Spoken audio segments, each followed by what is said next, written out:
Hello po! Share ko lang na bago nga mag-trending ang longest food park in Candaba ay napuntahan na namin ng papa ko. April pa nga itong time na to, kaya throwback video na naman ito. Papunta nga kaming setup nito sa Candaba and si papa ang kasama ko. Night before ito ng event kinabukasan, sinetup na namin kasi sobrang layo niya tapos apat pa ang setup namin kinabukasan. So pang-5 nga ito. And ayan, nadaanan nga namin ito. Legit na napakahaba nga kaya na-amaze ako. Then from Candaba, after setup ay nag-pull out pa kami ni Papa sa Bamban. Nang natapos na naming event na sinetup kaninang umaga.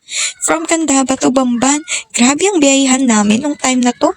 Tapos dalawa lang kami ni Papa. Dalawa lang din kasi ang kasya sa front seat na tong sasakyan. And by the way, sasakyan ito nila tita and tito. Special thanks po!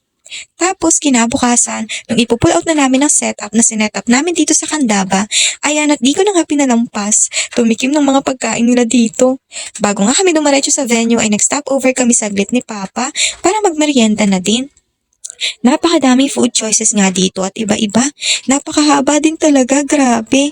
Sa may unahan nga kami nakapark ni Papa at bumili ako ng iilan lang nilang pagkain para matikman. Di nga ako naka 1/4 sa paglalakad kasi sobrang haba talaga, legit. Ito nga pala yung ilan sa mga binili ko. Kinain na din muna namin sa sasakyan bago umalis. Ito nga ang pinaka-favorite kong nabili, yung veggie okoy.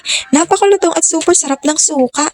Tapos takoyaki. Sobrang sarap din, lalo ng sauce nila. Hindi nakakaumay. Then shawarma. Syempre masarap din kahit walang video.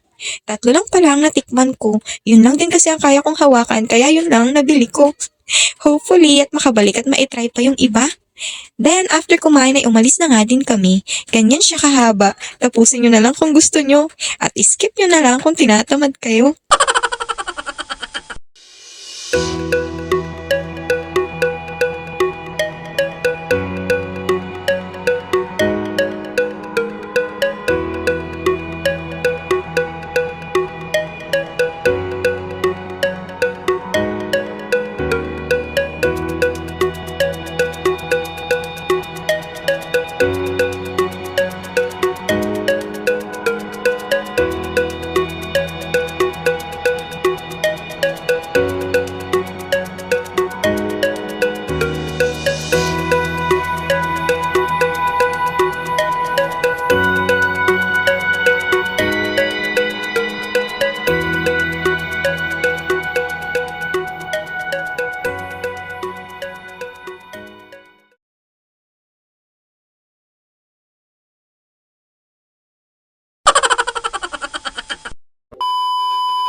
Tapos, ito pala ang venue ng event namin.